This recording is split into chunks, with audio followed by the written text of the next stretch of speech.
শুভ সকাল। তো আমাদের ছোট্ট খামারে এবং ছোট্ট দুইটা বাছুর আছে, তো আপনাদেরকে আজকে আমি দেখাচ্ছি।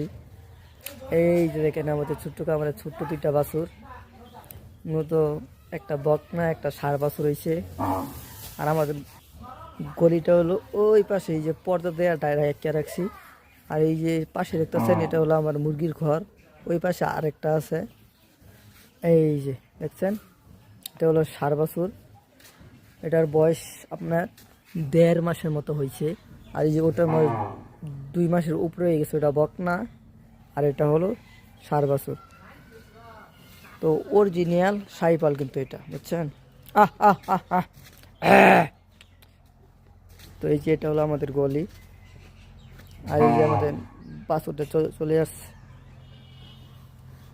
তো ছোট আমার এই জন্য একটা লাইক করে যাবেন, কমেন্টে বলে যাবেন মাশাল্লাহ। আর সাবস্ক্রাইব বাটনটি চাপ দিতে ভুলবেন না, কারণ আপনাদের জন্য আমরা ভিডিওগুলো তৈরি করি। দেখছেন কি সুন্দর। হ্যাঁ,